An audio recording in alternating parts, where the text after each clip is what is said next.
I always say to people, may you be in a golden time and may you know that you're in it. That was absolutely a golden time. Did some great work, loved the people. We got to establish our own culture. We got to do whatever it was that we needed to do our best work. Won a ton of awards, made some amazing ads, and we just had so much fun doing it. Welcome to Strategy in Action, where we reveal how industry leaders build real market gravity, the force that naturally attracts opportunities, partnerships, and profits. You get raw insights, proven frameworks, and strategies that actually move the needle in your business. Let's get started. Lynette Xanders, welcome to the show. Thank you for having me. Absolutely. I'm so glad we connected on LinkedIn, like two crazy people getting together and saying, hey, you seem kind of cool and you seem kind of cool. Let's have a conversation and see if we're both kind of cool. And that was a blast. It Talked was. for an hour plus, and just following those instincts a little bit. Like, I love her Wild Alchemy brand name, and that's enough for me to dive in and want to learn more. So I'm glad we did, because it certainly led to not only a fantastic conversation, but this interview right here. So thanks for being on. I really appreciate it. My pleasure. I'm glad it all worked out. Yeah, it's go where the wind takes you sometimes.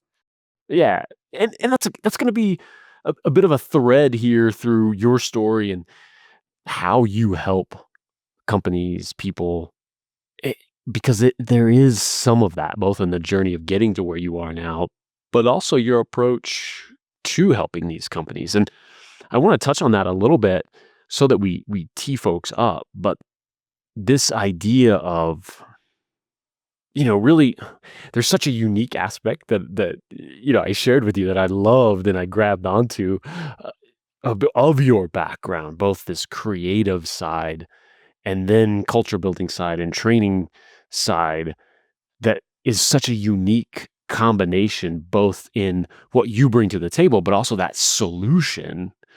And really digging into this idea, and we'll get there to this core topic today of, what do you do after the training? Right? You go in, you help, you impart wisdom. Awesome. Then what?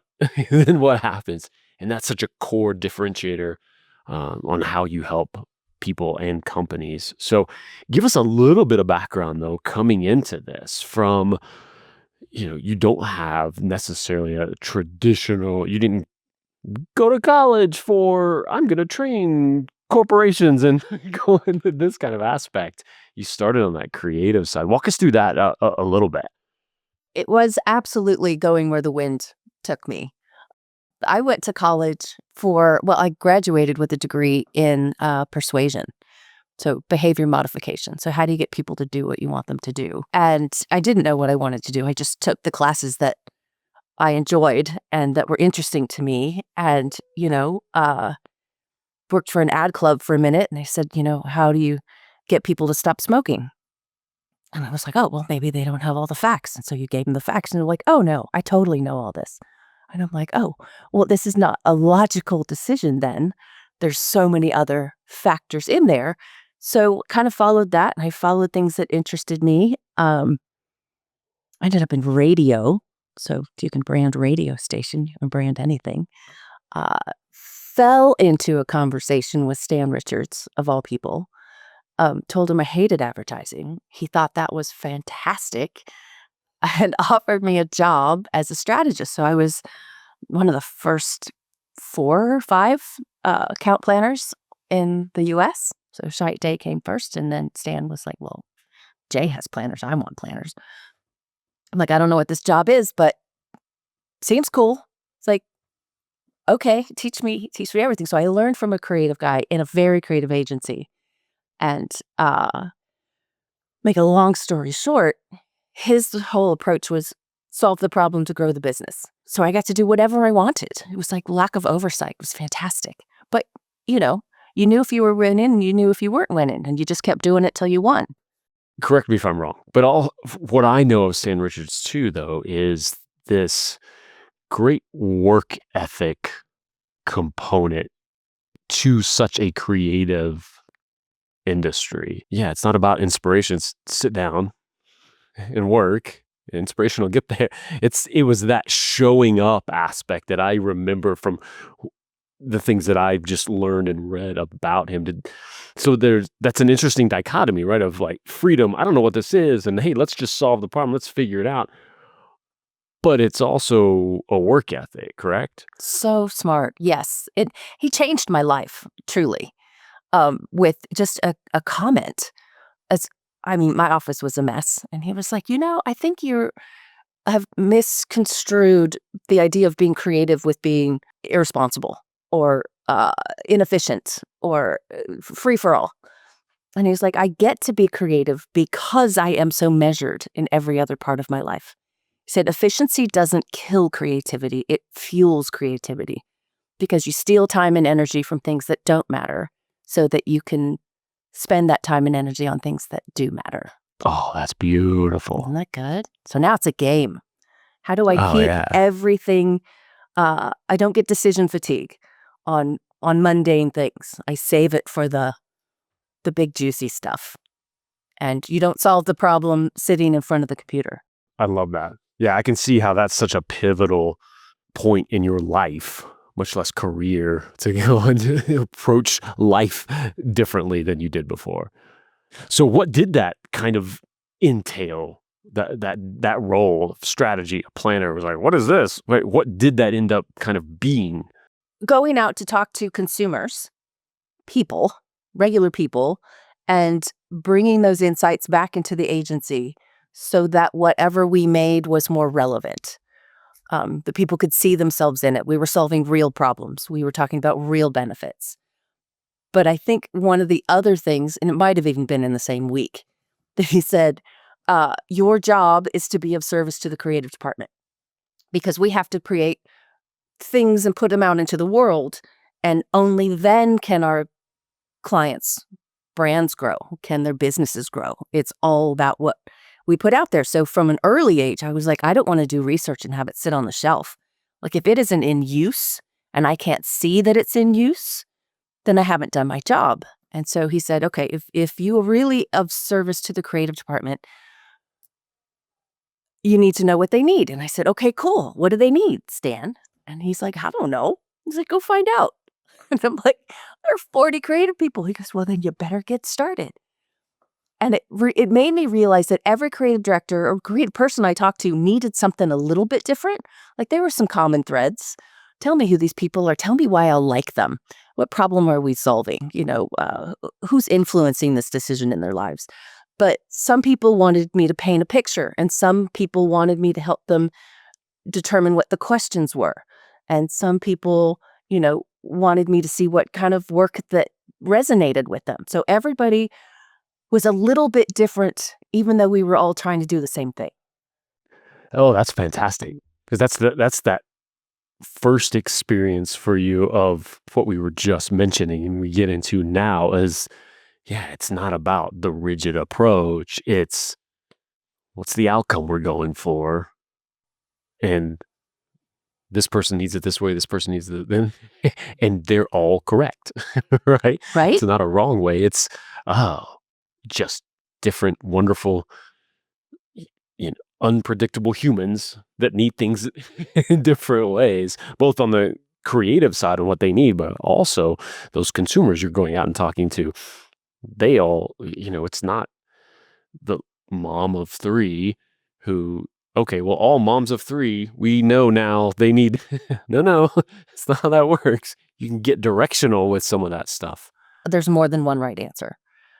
But everybody needs something a little bit different, to your point, and it's meeting them where they are and making it super simple to understand, to grasp, to talk about, to remember. Some strategists love the complicated, and my belief is that my job is to simplify the complicated and ultimately get people to fall in love. I need to get consumers to fall in love with the brand and the product. I need my creative team to fall in love with the project and the insight.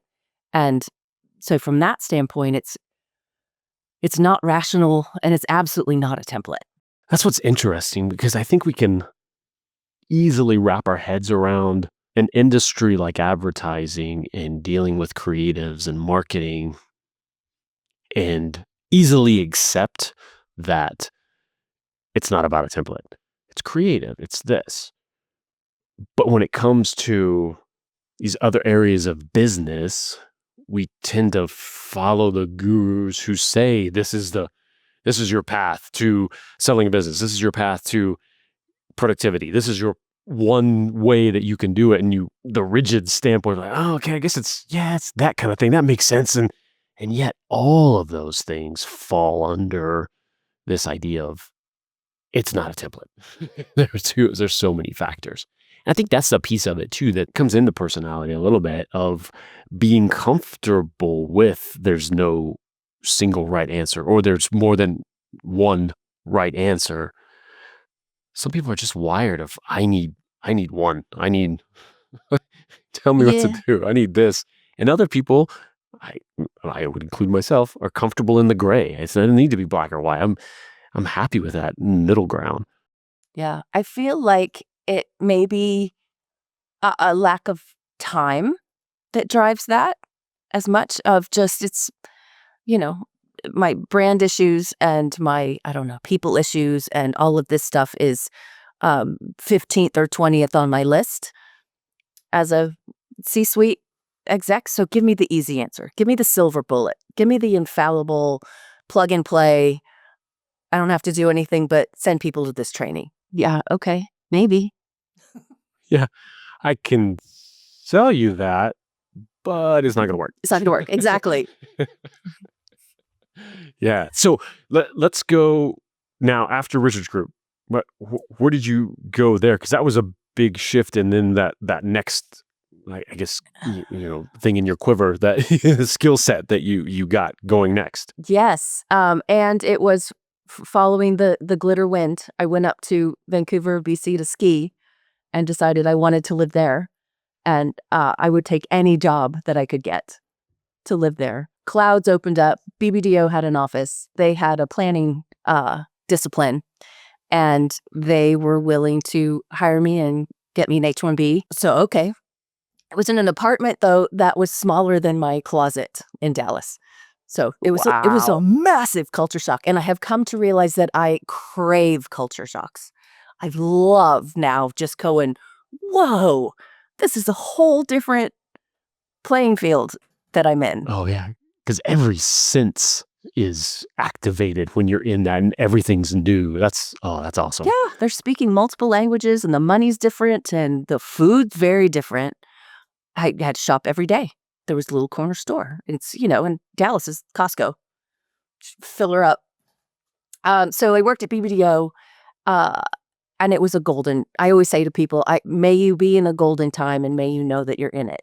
And that was absolutely a golden time. We just had a ball. Did some great work. Loved the people. They hired some people that wanted to change the whole culture of the agency and templatize. So I ran away from home again and I went freelance, moved to Toronto.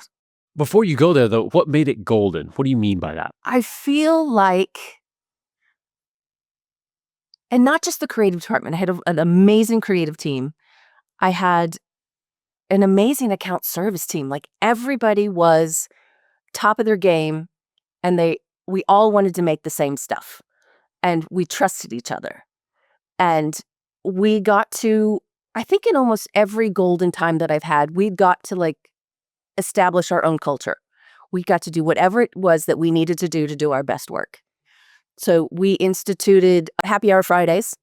So, we could bring blenders into the office and make margaritas and whatever, but we would post our work and post our briefs on our walls back when there were offices and walls. But we'd go around with markers, with red dots and green dots and go, love that, maybe not so much.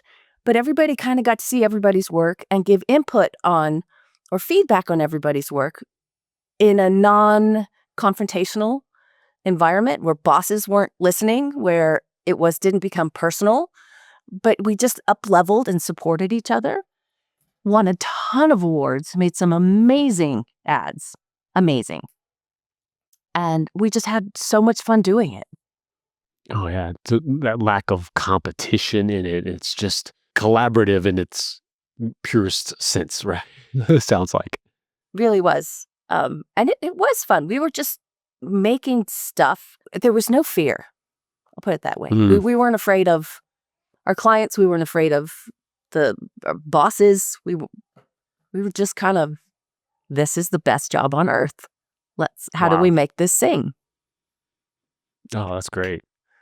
So, unfortunately, someone Pick up. comes and rains on that. So you Exactly. run away, as you mentioned. You go Yes. freelance Yes. in that same kind of role, that planning, strategic kind of role. Yes. I met, Kismet. I met someone who did freelance planning, which at the time was extremely revolutionary. But he was like, moderated groups primarily, but would go in and do workshops and just kind of helped agencies get the insights and up level. And he's like, I will teach you how to do it. That kind of speaking to consumers like you were doing at Richard's Group. Yeah. Well, because it turned out like we were working for the Leo Burnett's of Toronto, for example. So Labatt and Bell and those planners, those strategists did not have time to go out and talk to people. Or, sift for insights or, do a big debrief. They're in meetings, which is now kind of more the norm. But it gave rise to, hey, let me go do this for you. And I will paint a picture for you. And then you can go babysit it inside the agency, which the one piece I missed was working with the creatives. But I didn't miss the meetings. So it was a trade-off. Yeah. But yeah, you could go in there with, hey, I've been in your shoes. I know what you need specifically with these conversations with consumers and everything. Let me go do that. So that was a chapter for a time. And then where did that evolve to? I went back to, so the people who were at BBDO left and they started another company and that got bought by Chiat Day. And so when they kind of took over their own destinies again, they said, hey, please come back and play with us. And I was like, okay, Toronto's freezing. I'm going back to Vancouver. But I did it like a permanent contractor. So I could still go work for other companies. I worked for them, but I would show up and I did more of the meetings for them. Loved the people, knew the people. It was grand. It was fabulous. But one of the companies that I freelanced for was Wieden+Kennedy. And they brought me in for Miller High Life. And that just kind of sparked a whole new sandbox, new people. In terms of that level up of, Wieden+Kennedy agency, this is another level here. Running fast. Yeah. Yeah. And seriously fearless. Like to a different degree. Did they had Nike, or did they get Nike? They had, I think they basically launched Nike. So, but they were at the time working with Diet Coke. They were working with Microsoft. But, they had a Rolling Stone song that they could use to launch Microsoft as the soundtrack. Like, it was just a whole new ball game of possibility. Yeah, I remember that was a big deal. Big deal. That song, I remember, and maybe they were involved in that too, the revolution from the Beatles for Nike with the Air. I remember both of those being not just the ads, but the news story around this licensing big conversation. Yeah. Yeah, they were not afraid of the limelight. This is where the transformation kind of started, was doing that for a while, loving it. Can't remember exactly why I decided to go back to the States. But it was a moment, I had a Newfoundland and I lived in a high rise. So this is how crazy my follow your glitter wind sometimes turns out. And I looked in the newspaper and there was a houseboat for rent on Lake Union. And I was like, I've always wanted to live on a houseboat. Fascinating. And somehow I ended up talking to somebody at DDB in Seattle who was like, come down here, give us a year. If you don't like it, go back to what you were doing, but try us out. And I thought, I'll live in a houseboat. That'd be fun. My job at the time, account planning is what it's called, was super hot. Everybody wanted a planner, and we couldn't find any. So that was the first time they were like, well, you're just going to have to grow your own. Like, find some people, train them up, teach them how to do what you do and think like how you think. And I was like, I don't know if I can do that. I don't know. So, decided I'd give it a go, which was fascinating to try and teach your discipline to somebody else. Talk about focusing on, okay, what do I know? And leveling up of yourself when you, oh yeah, I do this, I do that. Oh yeah, that's. And here are the questions you ask. And one of the things that struck me that made me realize I was a little bit different than the people I was running into is I was hiring I wanted people, Stan did this straight out of school. So you didn't have to like retrain them. And I remember sitting down with this guy who now is crushing it in New York. He's just doing so well. But I was like, okay, so tell me about the last movie that you saw. And he was like, oh, I don't really watch movies. And I was like, buddy, like if we can't talk about movies, we can't talk about ads, we can't talk about ideas. Like, I know that you don't have anything to do because you're supposed to be here talking to me. So go see a movie, come back tomorrow, same time, and we're going to talk about movies. And he saw 2 movies, and he just was on fire. And I was like, oh, yay, you can talk about ideas. Look at that. Awesome. But yeah, I wouldn't have thought that was a key principle in designing kind of a training thing of talk about ideas. That's interesting to find those. I love that kind of stuff, of that unique little humanness. How do you get to that? Here's the skill we need from somebody. What's an indication of that skill, rather than, do you have this skill? Yes, I do. Okay, check. Right? Yeah. What's an indication of, do you really have this skill? How do you think about this? I've never thought about it. Okay, you don't have that skill. Bye. You know, or how do we develop it or bring it out? Yeah. That's fascinating. It's a way of thinking. So then we realized, oh, hey, that's working with individuals. What would help support them and help us succeed is if we trained everybody else in the agency, so that I could get my strategist maybe to be a little more creative, but I'd get everybody else to be a little more strategic and kind of build some of this connective tissue. And that seemed to work really well. And then the company was like, can we teach clients a little bit of this so that it makes our jobs easier and we're not kind of pushing water uphill all the time and, almost fighting to be heard? Like, can we create a culture with clients that is more level set so that we are building things together? Educating that client on process, why things matter, giving them just enough. Hey, here's a little bit of human psychology. Here's a little bit about creative. Here's a little bit about strategy, what we're trying to accomplish. Because it's not Miller High Life's job necessarily to know that, or a smaller company to understand at the depth that an agency would. So give them just enough to, here's why we're going in the direction. Now make a decision, rather than, just butting heads of, I'm sure the typical thing is, I don't like that. Okay. You're not the target. You're Give me not something the more target. Yeah. Exactly. And I think when clients, at the time anyway, were, a brand is a logo. A brand is a set of colors. A brand might be a tagline. And we're like, no, a brand is what people think of you. And the brand is a magnetic virtue, getting down to that one word, emotional benefit. And just even getting them to shift that 10 degrees changes the whole conversation. It changes how they see the work that you're putting in front of them and how they think it might work out in the world. And that really kind of lit my fire around teaching people. And I hate to call it training, but I also hate to call it research of, uncovering insights and activating them. Yeah, neither one of those encompasses that full thing. Maybe it is.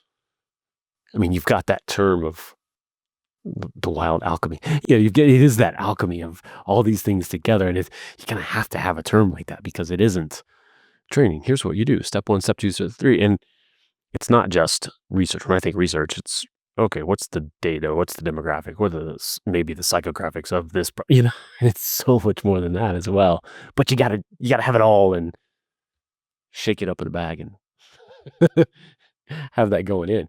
So that really was the catalyst and where you are now really too with these brands, with these companies to go in and do. What would you say is that main solution you're going to? And you've worked with the agency side, the client side. What side is that right now? Are you going into agencies still? Are you working directly with corporations, with different companies and brands? The closest thing I have found to a silver bullet is creative brief. So I wrote a book about killer briefs, how to write a killer brief, and I set out to train all my agency friends. So I worked with a lot of agencies on, guys, this is an output that you can charge for, because they weren't really charging for strategy. They were charging for creative and just kind of giving the strategy away. Define that too for our non-agency folks of that brief. It's kind of a proposal, kind of a here's the direction we're going in. It is a one-page summary of what we're making, what we want to have happen, who we're talking to, what's the mindset shift that that they need to make. So remember, I went to school for persuasion. The key is, in order for somebody to do something, they have to believe something.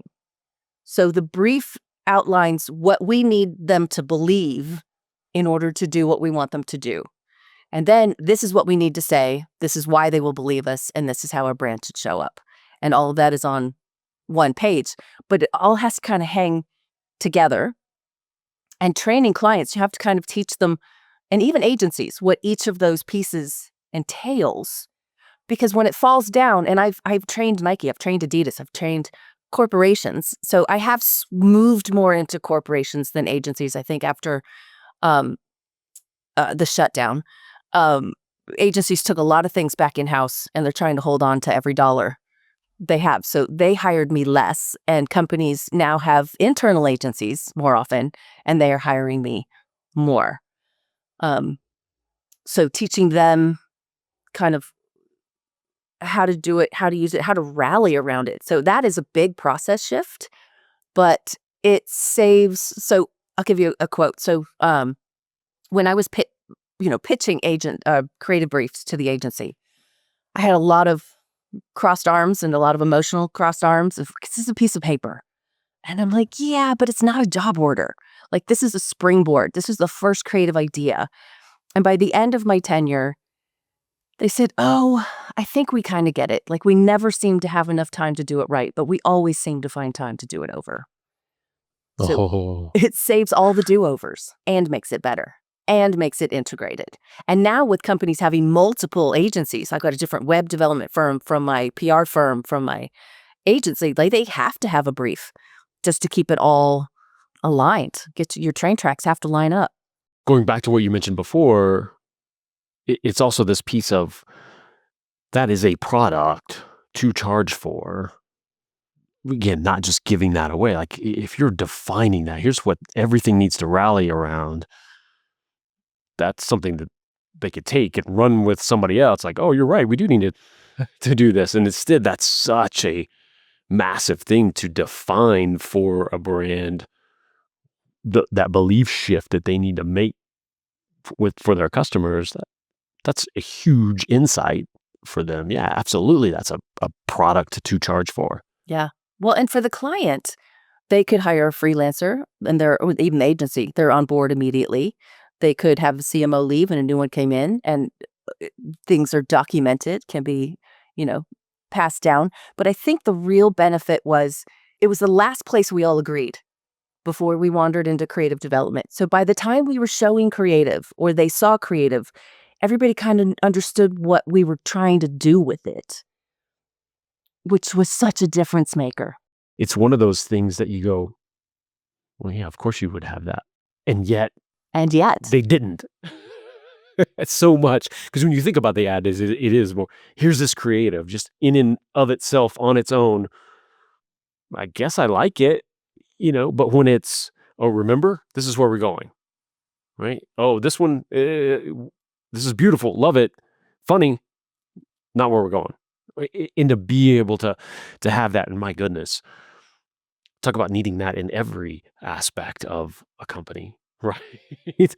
Of here's where we're going, folks. To have that, and it's one of those things that seems so simple. Of course, you would have that, Of and course you yet would.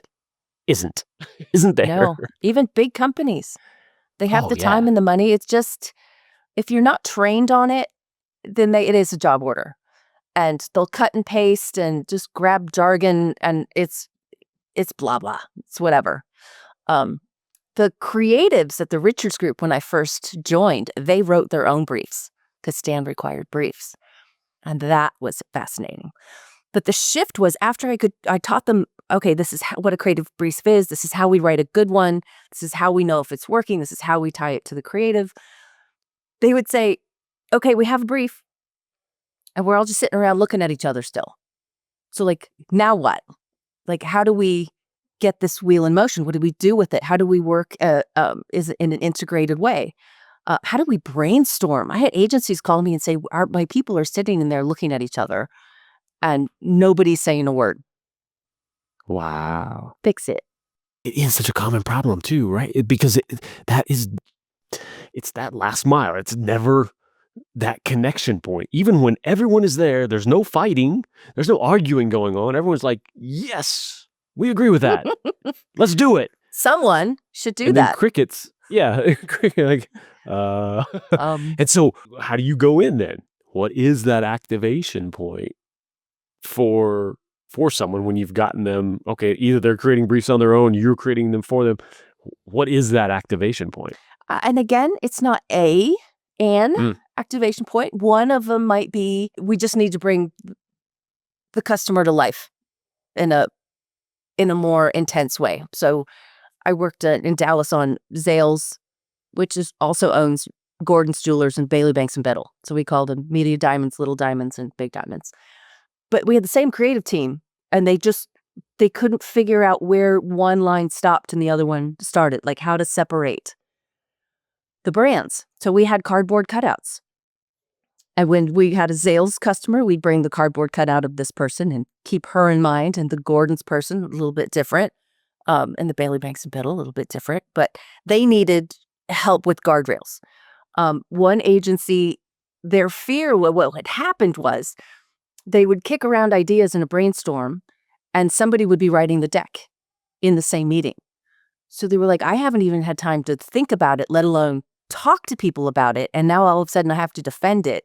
So I'm going to keep my mouth shut. So we did a workshop to kind of unpack this, to go, what is the problem? Can we just not come up with ideas? Do we not know how to talk about it? Like, no, we're good. We just need to break up the thinking time from the talking time from the writing time. And then some of them are getting inspired.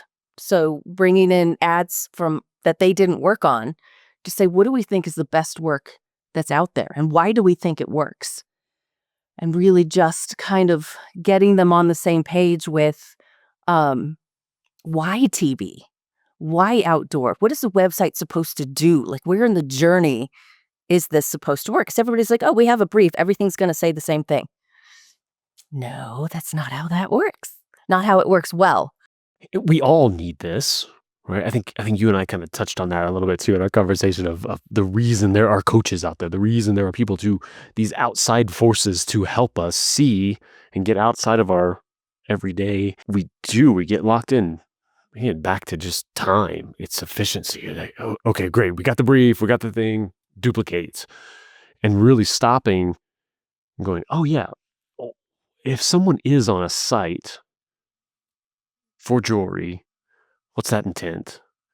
Versus, I'm driving down the highway, we need to interrupt them. We need to grab their attention with a billboard to make them want to spark something else. Those are vastly different mindsets.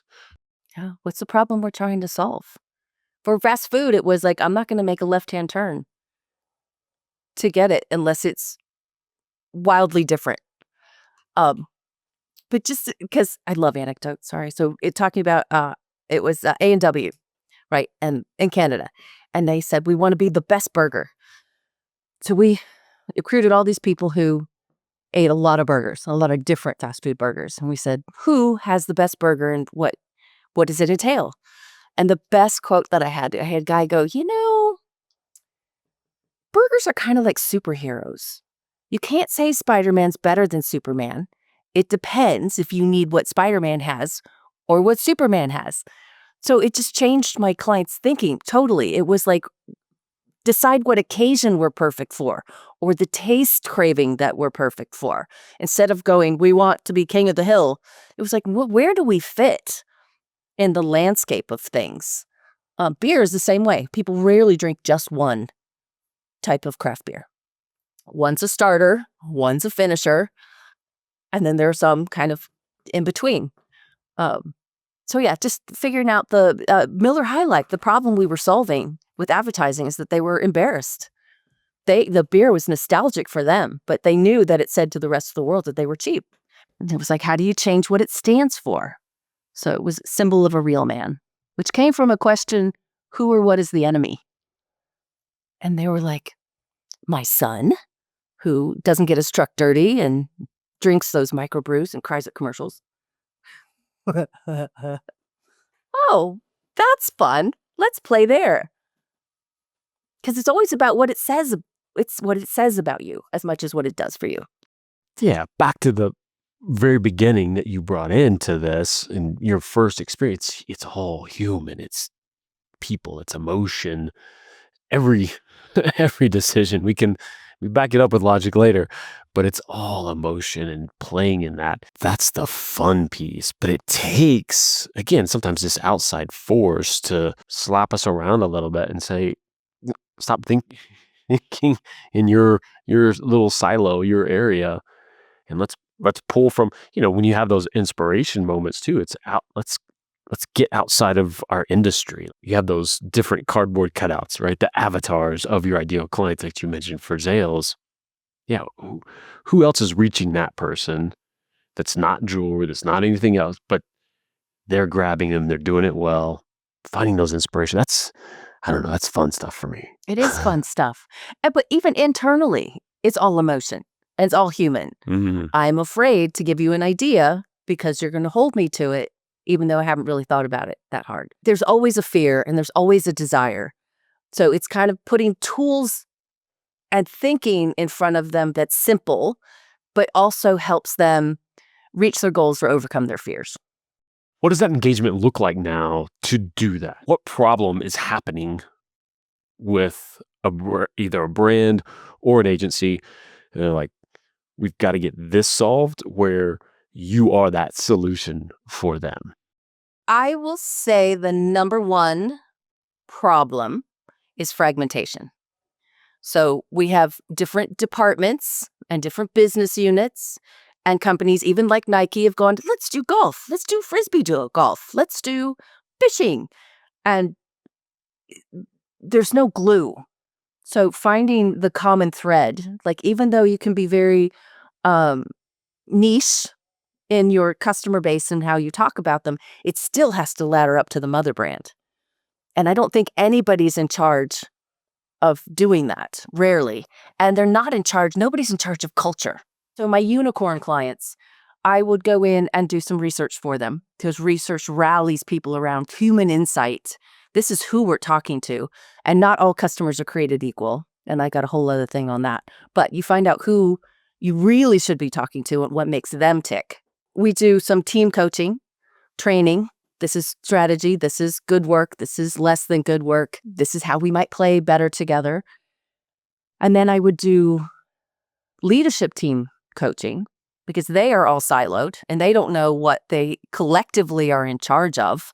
So they have a body of work, one of which includes culture. So how do you kind of get rid of the speed bumps that get in people's way of doing their best work? And there's a survey that I usually do, an internal survey, and you find out what lifts people up and what drains them. And do they want public kudos or private kudos? And I have yet to find a client that knew this information. They were like, oh my God, this is just so helpful. It's amazing. And then I will do one-on-one coaching, kind of over time, just to kind of make sure, those real-time, real-world solves that otherwise they would just kind of fester and people would stop and go back to the way they were doing it before. But I always say I'm like a therapist, and that usually it will take, I could do a project in 6 weeks. A unicorn client, if I'm doing everything, would probably take 6 months. But if we're still talking about the same things after 6 months, fire me. Like, I've had clients that I've worked with for 15 years, but we just keep laddering up and we solve a different problem and we get a little bit better. And it's, that kind of constant evolution toward amazing. But what's happening what are the warning signs, right? When someone needs what you do, what's that day to day for them that they're like, oh my gosh, if I have to deal with this one more time, what are those elements that would warrant? We need Lynette. We need Wild Alchemy. We need to bring her in. There are a couple of warning signs. If your team is disengaged, like even if they're on remote and people are cameras off or nobody's talking or they're missing deadlines, like that's just like, oh my God, what do I do? When Nike called, they said, we are bleeding market share with women. Go. So there's a sales problem and then everybody cares. And then they're like, ugh, fix this. Or there's a churn problem. They're just losing people and they're losing their good people. And that can be one of those indicators where they'll be kind of, shareholders or boards of directors usually go, hello, this is not, we're spending so much money on relocating, retraining, rehiring people. Like, this is not normal. Can we please fix this? And that's where you come in to then do that diagnostic, right? It's not because there's some surface level people internally and they've probably tried it. It's managers, or it's just that. Instead, it could be something so far removed from everybody else's day to day. And again, getting people that fragmentation that you talk about, you have no idea this is happening down the line and they're just churning folks because of it. And that's where you can come in, again, this outside force to come in, do a little bit of deep dive and digging. I always say they come in the wrong door. Like if a client comes to me and says, I have a brand problem, and I investigate 9 times out of 10, it's not a brand problem, or it's not a culture problem, or it's not a sales problem. It's something else. But to your point, they think this is which is why I think a lot of consultants or a lot of work that's done, training work, is not effective because they're hiring for the wrong problem. I don't care what you do. If you don't do that deep dive first, or that at least a couple of steps back.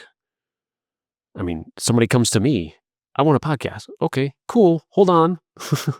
Why do you think you what do you want to have happen? Yeah, exactly. What do you want the result? Oh, you actually don't need that. That's the piece. And to your point, I'm sure there maybe even the majority of folks, somebody comes to them, hey, we want to hire you. You're a consultant in sales. We want somebody to help us do, well, cool. And they're an order taker and great. We're going to evaluate this. We're going to do this. Here you go. And of course, there's incremental maybe help, but yeah, if you're not solving for that, the disease rather than the symptom, then you're in trouble. Yeah. Yeah, 100%. The best thing I heard a client, he called me once, repeat client, fair enough. But I said, okay, so what's going on? What's the problem? And he's like, I have no idea what the problem is. That's why I called you. I was like, well, so what are the symptoms of the problem? Oh, I can't take vacation. I'm not sleeping at night. My clients aren't give me the symptoms. It's like a doctor, like root cause, but give me the symptoms. And then I'll sniff around, do a little audit and go, interesting this. What? And the solves are usually pretty easy. Truth be told, I always say revolution is more a series of 10-degree shifts than a 180-degree shift. So as you've evolved with this too, you're getting into a little bit of the DIY. You're taking this, with your unicorn clients, like you mentioned, that you have, and some of this knowledge, and now you're starting to bring that out, maybe a little more accessible. Maybe smaller businesses can take this. Maybe a coach, a consultant, individual could take some of this. How is that showing up and evolving into the do-it-yourself kind of aspect? Even when a company knows they need the help. Like I will have, I know that there's a problem when I've written like 8 proposals to try and design something around their needs and their budget and some weird sense of timing that they have. So they know they need it, but they, for some reason, can't pull the trigger.